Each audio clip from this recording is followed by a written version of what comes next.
Pharmacokinetics. So our topic for today is pharmacokinetics. It is the first topic of chapter of pharmacology, pharmacokinetics. So today we will discuss about basics of pharmacokinetics and its first step, that is absorption. So pharmacokinetics and pharmacodynamics. We have two terms here to discuss. Pharmacokinetics and pharmacodynamic, right? So pharmacokinetic में क्या होगा? It is pharma and kinetic. It is pharma and dynamic. So pharma is the drug. We all know that, right? Kinesis. Kinesis होता है movement और dynamic होता है change. So basically drug का movement is pharmacokinetics and drug का change, the change it is producing in our body, that is pharmacodynamics. So how the drug is moving inside our body, like how our body is reacting to the drug, that is pharmacokinetics. So we can write here what body does to the drug. We are concerned with that over here, while what drug does to our body, that comes under pharmacodynamics. Okay, now we all know pharmacokinetics has 4 subtopics, subheadings. There are absorption, distribution, metabolism and excretion, right? तो absorption होगा drug का distribution होगा, drug का metabolism होगा और फिर finally drug excrete हो जाएगी, सो उसका एक्सक्रीशन होगा. अब आज के टॉपिक में, आज के वीडियो में हम ड्रग अब्सॉर्प्शन को देखेंगे. So drug absorption is very simple. I'll explain it very easily. तो कुछ होता है नहीं, देखो जरा क्या होता है ड्रग अब्सॉर्प्शन, मतलब क्या, what is drug absorption? So drug हमने लिया, हमारे गट में गया, इंटेस्टाइन में गया, इंटेस्टाइन के जो ल्यूमेन है वहां है. अब इंटेस्टाइनल वॉल से ड्रग जब ब्लड के वॉल को क्रॉस करेगा, उस प्रोसेस को हम ड्रग का अब्सॉर्प्शन बोलते हैं. तो इंटेस्टाइन का वॉल जो है वो क्या होगा, एक लिपिड की लेयर होगी. So this is our lumen, basically intestinal lumen, and this is blood lumen. इसकी वॉल लिपिड की है, ब्लड की वॉल भी लिपिड की है. ड्रग का यहां से यहां का movement is nothing but drug absorption. Okay, अब ड्रग अब्सॉर्प्शन बहुत तरीकों से होते हैं, लाइक बहुत तरीकों से नहीं, हमने पढ़ रखा है, इट इज वेरी इजी. क्या होता है कि या तो एक्टिव डिफ्यूजन से होगा, या तो पैसिव डिफ्यूजन से होगा, या तो फैसिलिटेटेड डिफ्यूजन से होगा. तो वो मैं ज्यादा नहीं एक्सप्लेन करूंगी क्योंकि इट इज वेरी इजी. मैं बता देती हूँ क्या होता है. अगर यहाँ कॉन्सेंट्रेशन ज्यादा है, विथ कॉन्सेंट्रेशन ग्रेडियंट हो रहा है, तो वो पैसिव होगा.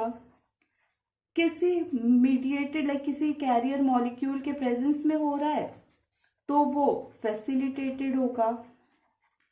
और अगर वो अगेंस्ट द कॉन्सेंट्रेशन ग्रेडियंट हो रहा है, तो वो एक्टिव होगा. सो लाइक अगर यहाँ ड्रग कम है और यहाँ ड्रग ज्यादा है, और फिर भी ड्रग यहाँ से यहाँ जा रहा है, तो उसमें एटीपी यूटिलाइज हो रही होगी, तो वो एक्टिव होगा. यहाँ ड्रग ज्यादा था और यहाँ कम था, तो ये नॉर्मल विद कॉन्सेंट्रेशन ग्रेडियंट था, तो ये पैसिव डिफ्यूजन था, राइट? तो ये हो गया हमारा इन सिंपल टर्म्स ड्रग किस तरफ से अब्सॉर्ब होता है. एक और होता है टर्म आता है ड्रग फिल्ट्रेशन, वो पैसिव के अंडर में आता है. उसमें क्या होता है कि वी हैव अ मॉलिक्यूल जिसमें वाटर सॉल्युबल ड्रग्स जो होते हैं, जब वो क्रॉस कर रहे होते हैं, तो वो पैसिव के अंडर ही आते हैं. उनको हम ड्रग फिल्ट्रेशन बोलते हैं. ठीक है, अगर लिपिड्स तो ऐसे डायरेक्टली चले जाएंगे, बट जो वाटर सॉल्युबल ड्रग्स होते हैं वो भी तो with the concentration gradient absorb हो रहे होंगे. सो उनको एक्वापोरीन्स चाहिए होते हैं. That kind of absorption is called drug filtration. ठीक है, अब एक एमसीक्यू आता है कि मोस्ट कॉमन मेथड कौन सा है. So the most common method of absorption is passive diffusion, right. Most of our drugs, they are passively diffused into the blood lumen, right. Now comes the real thing, समझने वाली बात है, right. उसमें अब हम क्या होता है कि सी एक हम टर्म पढ़ेंगे पीजीपी सबस्ट्रेट. पीजीपी सबस्ट्रेट्स क्या होते हैं, तो जैसे एक्टिव डिफ्यूजन के केस में क्या हो रहा होता है, एक्टिव डिफ्यूजन का ये एग्जाम्पल है. तो let's make a diagram first. ये लिपिड इंटेस्टाइन की लेयर है, ये लिपिड लेयर है, वॉल है ब्लड की, यहाँ ब्लड है, and here we have our intestinal lumen, right. अब इंटेस्टाइन के जो वॉल है उसमें सेल्स हो रहे होंगे, वहां सेल्स होंगे, जो वॉल पे सेल्स होंगे ना, उन सेल्स पर एक पीजीपी मॉलिक्यूल होता है, दैट इज पी ग्लाइकोप्रोटीन्स होते हैं. ये पी ग्लाइकोप्रोटीन्स पीजीपी होते हैं, पी ग्लाइकोप्रोटीन्स. वो क्या करते हैं, हमारा यह ड्रग था, ड्रग आया, हमने लिया, ड्रग पहले सेल में गया, अब वो सेल से ड्रग को आगे ना भेजकर it will bring it back into the intestinal lumen. So basically क्या हो रहा है, यहाँ पर इफ्लक्स हो रहा है हमारे ड्रग का, right. So now what we understand from here is we have our term PGP substrates. What are PGP substrates? PGP substrates are the drugs that undergo efflux. वो ड्रग्स जो PGP के through efflux हो जाएंगे और absorb नहीं होंगे, those drugs are called as PGP substrates, right. So PGP is nothing but a molecule present on the cells of intestinal wall, and what they do, they efflux the drug and do not let it get absorbed. So अब drug हमारी absorb नहीं हुई तो drug का क्या होगा, drug अब यहाँ से कहाँ जाएगा, यहाँ से ऑब्वियस सी बात है ड्रग एक्सक्रीट हो जाएगा. तो ड्रग हमारा काम नहीं कर पा रहा है या कर पा रहा है, ड्रग हमारा काम नहीं कर पा रहा है, एक्सक्रीट हो जा रहा है, अब्सॉर्ब हो रहा होता है, then only it would be able to give its action, right. But that is not happening here. So PGP substrates करके हमें पूछा जाता है, अब्सॉर्प्शन में आता है ये. This is what PGP substrate is. एक एग्जाम्पल हम देख सकते हैं पीजीपी सबस्ट्रेट्स का, very famous, that is digoxin.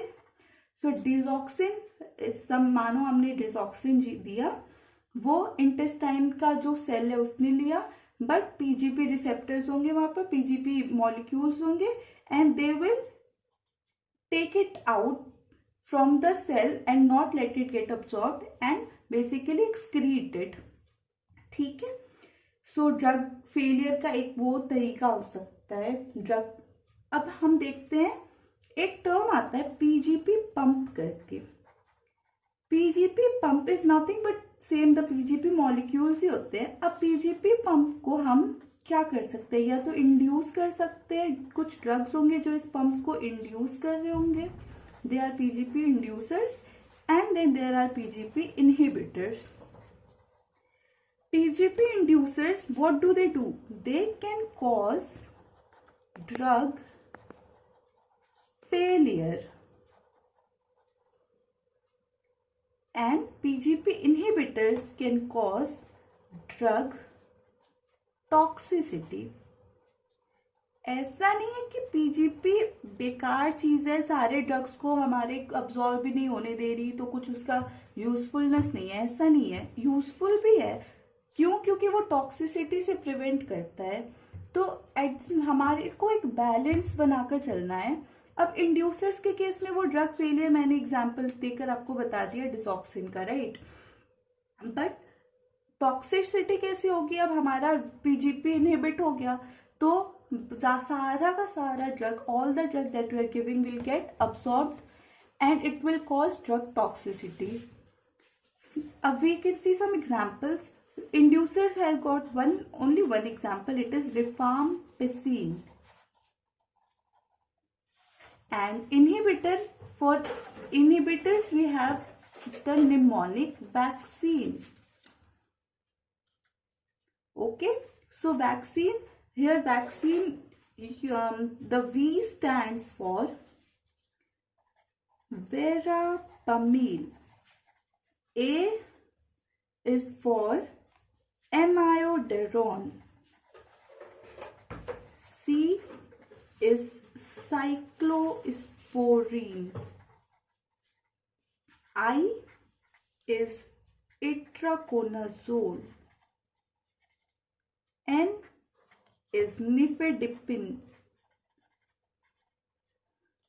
And E is erythromycin. Right, अब मैं आपको एक क्लिनिकल इंपॉर्टेंस की बात बताती हूँ. It is very interesting. So क्या होता है, जो डिजॉक्सिन ड्रग है, digoxin drug is effluxed by PGP. Right, तो पीजीपी जो मॉलिक्यूल है, डिजॉक्सिन इस आया, पीजीपी उसको इफ्लक्स करता रहता है. एट द सेम टाइम हम नॉर्मली डिजॉक्सिन, और हमने अभी पढ़ा यहाँ पर अमायोडेरोन पढ़ा था. राइट, एक ड्रग था जो पीजीपी को इनहिबिट कर रहा था, अमायोडेरोन. तो डिजॉक्सिन और अमायोडेरोन जो होता है वो हम दोनों साथ में देते हैं नॉर्मल केसेस में. और डिजॉक्सिन जो है वो पीजीपी इफ्लक्स कर रहा होता है, और अमायोडेरोन जो है वो एक इनहिबिटर, पीजीपी का इनहिबिटर है. तो अमायोडेरोन क्योंकि पीजीपी को इनहिबिट कर देगा, तो डिजॉक्सिन जो है वो उसकी टॉक्सिसिटी हो जाएगी. क्यों? क्योंकि पीजीपी इनहिबिट हो गया, अब वो ज्यादा से ज्यादा अब्सॉर्ब होगा. That is why drug toxicity comes into play in that case. So digoxin is influxed by PGP. Digoxin and amiodarone are generally given together. Generally given together. Right. Now we know that amiodarone inhibits PGP. What will that do? That will not let digoxin get effluxed, and as a result we see digoxin toxicity. So now how can we minimize this problem? So what we can do is we can decrease the dose of digoxin so that digoxin toxicity can be prevented. So this has to be kept in mind that whenever digoxin and amiodarone are given together, decrease the dose of digoxin than normal. Right. Secondly comes tumor cells. Tumour cells का भी एक interesting सा फंडा ये है कि tumour cells जो होते हैं वो पीजीपी को खुद से प्रोड्यूस कर देते हैं अपनी सेल्स के मेम्ब्रेन पर. तो ये ट्यूमर सेल हुआ, उसके मेम्ब्रेन पर वो क्या करेगा, पीजीपी प्रोड्यूस कर देगा. अब हम कोई भी ड्रग अगर देते हैं तो वो ड्रग सेल के अंदर आई, सेल के मेम्ब्रेन पे पीजीपी है, वो ड्रग का इफ्लक्स करवा देगा. And as a result what we face is drug resistance. Drug absorb नहीं हो पाई, ज्यादा से ज्यादा ड्रग इफ्लक्स हो गया, ड्रग रेजिस्टेंस हो गया. इसको रिवर्स करने के लिए again we can use various PGP inhibitors, and that is how we can reverse this thing. अब कौन सा पीजीपी इनहिबिटर यूज होगा ट्यूमर सेल्स के लिए? तो it is verapamil. Verapamil is used in tumor cells.